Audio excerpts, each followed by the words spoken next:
বিধাননগর কাণ্ডের জন্য সুনন্দ সান্যালের বাড়িতে গিয়ে দুঃখ প্রকাশ করল বিধাননগর পুলিশ। লগ্নি সংস্থা কাণ্ডে অভিযুক্তদের শাস্তি ও সারদা কাণ্ডে সিবিআই তদন্তের দাবিতে তৈরি হয়েছে একটি মঞ্চ। সেই সংগঠনের তরফে বৃহস্পতিবার বিধাননগর কমিশনারেটে যান সুজন চক্রবর্তী, সুখবিলাস বর্মা, অসীম চট্টোপাধ্যায়, সুনন্দ সান্যাল, সমীর পুততুণ্ডরা। স্মারকলিপি দেওয়ার জন্য কমিশনারেটের গেটে শুরু হয় ধাক্কাধাক্কি। পড়ে যান সুনন্দ সান্যাল। ঘটনার পরদিন তার বাড়ি যান বিধাননগর পূর্ব থানার আইসি শেখর রায়। সুনন্দ সান্যাল জানিয়েছেন, আইসি শুক্রবার তার বাড়ি গিয়ে বিধাননগর কাণ্ডের জন্য দুঃখ প্রকাশ করেন। বলেন, বৃহস্পতিবার যা ঘটেছে সেটা দুর্ভাগ্যজনক। বিধাননগরের পুলিশ কমিশনারের তরফে তিনি এসেছেন। গোটা ঘটনায় কমিশনার দুঃখিত।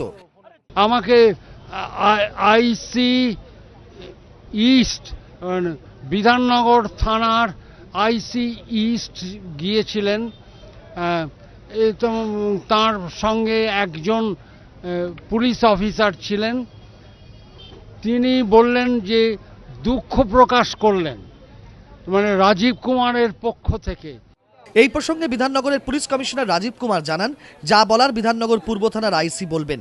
আইসি শেখর রায় জানান, আমাকে নির্দেশ দেওয়া হয়েছিল সুনন্দ সান্যালের বাড়ি গিয়ে বিধাননগরের পুলিশ কমিশনারের বক্তব্য তাকে জানাতে।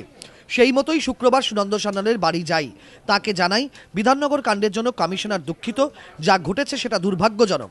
আপনাকে হেনস্থা করার কোনো উদ্দেশ্য ছিল না।